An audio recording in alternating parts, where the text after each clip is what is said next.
Rio কিসারাগি কোনো সাধারণ ছেলে ছিল না। বাসবনার জোড়নাধারার কোলে শান্তকমীয় গ্রামে তার খোর, কিন্তু তার জন্য অপেক্ষা করছিল অনেক বড় এক ভাগ। কাতানা দিয়ে কঠোর অনুশীলনের মাধ্যমে সে দক্ষতা বাড়িয়ে তুলেছিল। 16 বছরের জন্মদিনে তার জীবনটা একটা বড় মোড় নেয়। একটা লাল রঙের ড্রাগন, অসীম শক্তির প্রতীক, পরিবর্তনের আভাস, রহস্যজনকভাবে আমার গান হাতে আবির্ভূত হল। এটা শুধু একটা চিহ্ন ছিল না, এটা ছিল ড্রাগনের চিহ্ন, যা আমাকে নির্বাচিত ব্যক্তি হিসেবে চিহ্নিত করল। আমার ভাগ্যে লেখা ছিল কিংবদন্তি স্বর্গীয় তরবারি ধারণ করা। রিও ভাও আর এক্সাইটমেন্ট দুটোই অনুভব করল। সে জানত এই চিহ্ন শুধু একটা টাটু না, এটা ছিল দুঃসাহসিক অভিযানের ডাক, একটা বোঝা তাকে বহন করতে হবে। প্রাচীন লিপি আর বাতাসের ফিসফিসানি অনুসরণ করে সে তার গ্রাম ছেড়ে চলে গেল। স্বর্গীয় তরবারি খুঁজে বের করার তার যাত্রা শুরু হল। আমার বুক থুক থুক করছিল, আমার কাঁধে আমার ভাগ্যের বোঝা। অজানার দিকে এগিয়ে আসছি, সামনে কোনো বাধা আসুক না কেন, মোকাবেলা করার জন্য আমি প্রস্তুত। কিংবদন্তিতে বলা হয়, স্বর্গীয় তরবারি অতুলনীয় শক্তির অস্ত্র, মাথা প্রায় নক্ষত্রের হৃদয়ে তৈরি। বলা হয় এটা দিয়ে পাহাড় 2 টুকরো করায় আয়, বাস্তবতার জাল ছিঁড়ে ফেলায় আয়। কেউ কেউ বিশ্বাস করে এটা মঙ্গলের শক্তি, এ কোনো অশুভ শক্তিকে বংশ করতে সক্ষম। আবার কেউ কেউ ফিস করে বলে এটা বংশের আগমনী, পুরো পৃথিবী বংশ করতে সক্ষম। স্বর্গীয় তরবারি টেনেই নইবা নামেও পরিচিত, লুকিয়ে আছে তার প্রখ্যাত মালিকের অপেক্ষায়। এরই ছিল 2 ধারওয়ালা তরবারি, এর শক্তি মাদকতাপূর্ণ ও বিপজ্জনক। ভুল হাতে পড়লে এটা অকল্পনীয় বংশ ডেকে আনতে পারে। পৃথিবীর ভাগ্য রিওর কান্দে, ভুল হাতে পড়ার আগে তাকে স্বর্গীয় তরবারি খুঁজে বের করতে হবে। সে জানেন সময় খুবই সীমিত, পৃথিবীর ভারসাম্য ঝুঁকির মুখে। রিওর অভিযান তাকে বিপজ্জনক পথে নিয়ে গেল। এখানে সে বিশ্বাসঘাতক ভূখণ্ড এবং ভয়ঙ্কর শত্রুদের মুখোমুখি হল। ভাগ্যের লিখন, তার সঙ্গে 3 জন অসাধারণ ব্যক্তি দেখা হলো, যারা তার সঙ্গী হবে। আমি কায়েদে হিমুরা, একজন দক্ষ কুনোইচি, রহস্যময় অতীত নিয়ে বাতাসের মতোই আমার দ্রুততা। আমি ইউকি আয়ামে একজন প্রতিভাবান জাদুকরী। আমি আমার হাতের ইশারাও প্রকৃতির শক্তিকে নিয়ন্ত্রণ করতে পারি, এবং প্রাচীন জবান আমাদের অনেক সহায়তা করবে। আর আমি জিন আরশি, একজন ঔদাসন্নদাসী। আমার শান্ত স্বভাবের পিছনে লুকিয়ে আছে সোনের হদ আর লোহার মুষ্টি। তারা ছিল অসম্ভব এক দল। ভাগ্যের লিখন তাদের এক করেছে। বিপদের আগুনের তাত্রী তাদের বন্ধন হবে, তাদের সবচেয়ে বড় শক্তি। প্রত্যেক সঙ্গী তাদের অন্য দক্ষতা ও দৃষ্টিভঙ্গি তাদের সাধারণ লক্ষ্যে নিয়ে আসবে। তারা একে অপরের প্রতি জীবন দিয়ে বিশ্বাস করত। একসাথে তারা অজানার মুখোমুখি হল, কোন বাধা অতিক্রম করার জন্য প্রস্তুত। তাদের অন্ধকার প্রভাব মহামারীর মত ছড়িয়ে পড়ল, সারা দেশে ছায়া ফেল। গ্রামের পর গ্রাম ধ্বংস হল, নির্দোষ মানুষ মারা গেল। শিরুর আকাঙ্ক্ষার সীমা ছিল না। সে পৃথিবীকে অন্ধকারে নিমজ্জিত করতে চেয়েছে, এবং শুধু রিও ও তার সঙ্গীরা তার পথে বাধা হয়ে দাঁড়িয়েছে। আমাদের গুপ্তচর সব জায়গায় আছে, সবসময় তাকিয়ে আছে, সবসময় শুনছে। আমরা প্রতারণা ও নৃশংসতার আচারটা আমাদের লক্ষ্য হাসিল করার জন্য করার করব। এক ভয়ঙ্কর শক্তির গুঞ্জন লৌদানি মতো ছড়িয়ে পড়ল সারা দেশে। তাদের কার্যকলাপ গোপনীয়তায় টাকা। তারা ছিল সাম্রাজ্য বাহিনী, সন্তালিপ্সু সেনাপতি শোগান শিরোর নেতৃত্বে এক নিষ্ঠুর সংগঠন। শিরো শুধু একটি জিনিস চেয়েছে, স্বর্গীয় তরবারি। সে বিশ্বাস করত এটি ছিল দেশের উপর পরম আধিপত্য স্থাপনের চাবি।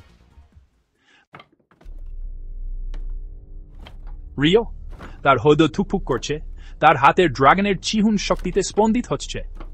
সে যুদ্ধ করল ফাঁদে পড়া বাঘের মতো। তার কাতানা বতুর গান গাইছিল, দেন ভলির ভাগা, হয়তো পৃথিবীর ভাগা চুলেছিল। জিন শক্তির প্রতীক অবিচল সংকল্পের সাথে প্রতিটি আক্রমণের মুখোমুখি হল। তার লাঠি গতির জলকানিতে পরিণত হল। ইউকি আগুন ও বরফের জড় ছেড়ে দিল, তার জাদু প্রকৃতির শক্তির মতো।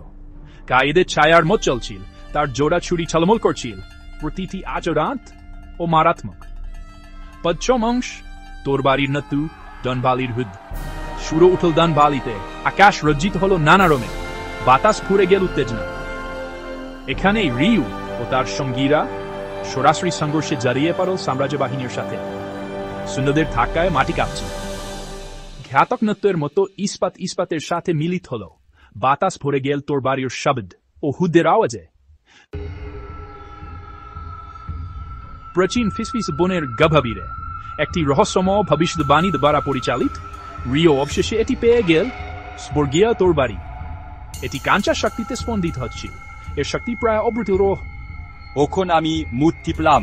শক্তির একটি তরঙ্গ আমার মধ্য দিয়ে প্রবাহিত হল, আমাকে অজ্ঞতার অনুভূতিতে ভরিয়ে তুলল। কিন্তু আমি আমার মনের কোণে একটি অন্ধকার টান অনুভব করলাম। তোর বাড়িটি ক্ষমতার প্রতিশ্রুতি ফিসফিস করছিল, সবকিছুর উপর আধিপত্য, ন্যায় বিচার এবং প্রতিশোধের মধ্যে রেখা ঝাপসা হয়ে গেল।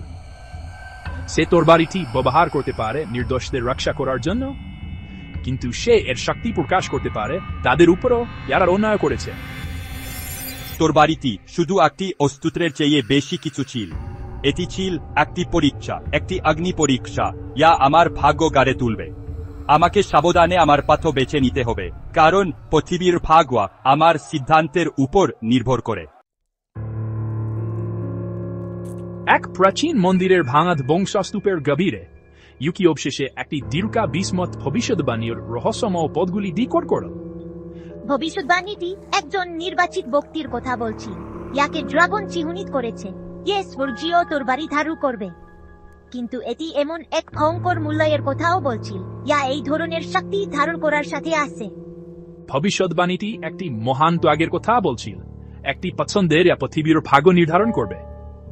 রিউ ভবিষ্যদ্বাণী প্রকাশ করেছে শুধু স্বর্গীয় তোর বাড়ি ধারণ করার জন্য ভাগ্যবান নয়, সে এমন একটি সত্যের সম্মুখীন হওয়ার জন্য ভাগ্যবান, তাকে মূল থেকে জাকুনি দেবে।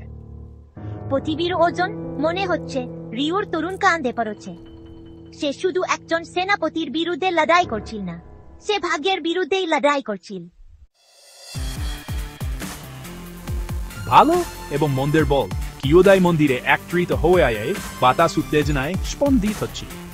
একটি প্রাচীন হতরায় ইয়া একটি নির্জন পরোপ্তশ্যামকের চূড়ায় অবস্থিত সাম্রাজ্য বাহিনী তাদের বল, অন্ধকার, জাদু এবং ভয়ঙ্কর প্রাণী দ্বারা শক্তিশালী একটি পূর্ণ আক্রমণ শুরু করেছিল। স্বর্গীয় তোর বাড়ি দখল এবং কোন বিরোধিতা চূর্ণ করার জন্য দৃঢ় প্রতিজ্ঞ। বিশৃঙ্খলার একটি মেলস্ট্রম বিস্ফোরিত হওয়ায় পৃথিবীর ভাগ্য ভারসাম্যহীন হয়ে পড়েছিল। যুদ্ধ জারি থাকায় মন্দিরের ভিত্তি কাঁপছে। রি এখন স্বর্গীয় তোর বাড়ির সাথে এক অন্ধ গতিতে এবং অতুলনীয় ক্ষমায় চলছে।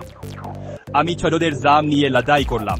আমার প্রতিটি আঘাত স্বর্গীয় তোর বাড়ির শক্তিতে পরিপূর্ণ, কিন্তু আমার নবপ্রাপ্ত শক্তি স্বপন।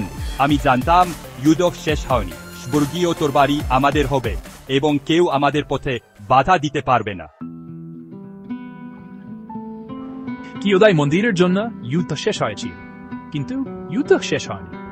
সংঘাতের সিকাট্রিসেস দেশের উপর অঙ্কিত হয়েছিল বলিদান এবং আগামী যুদ্ধগুলির স্থির স্মারক। যদিও দুর্বল শোগান শিরো পালিয়ে গিয়েছিল, ক্ষমতার জন্য তার তৃষ্ণা নিবারণ হয়নি। ভবিষ্যদ্বাণী মনে হচ্ছে পরিপূর্ণ হয়নি। এটি একটি আসন্ন অন্ধকারের ইঙ্গিত দিয়েছিল, একটি চূড়ান্ত মুখোমুখি যা পৃথিবীর ভাগ্য নির্ধারণ করবে। আমি পরীক্ষাগুলির সম্মুখীন হয়েছি তাতে চিরকালের জন্য পরিবর্তিত। আমি একটি ক্রসরোডে দাঁড়িয়েছিলাম। স্বর্গীয় তোর বাড়ি আমার মুচিতে শক্তিতে গুনগুন করছিল, আমার দায়িত্বের স্থির স্মারক। সে জানত তার রাত্রা শেষ হয়নি, আসল যুদ্ধ এখনো বাকি, এবং সে রিউ কিসারাগি তার হাতে ড্রাগনের চিহ্ন উজ্জ্বলভাবে বলছে প্রস্তুত থাকবে।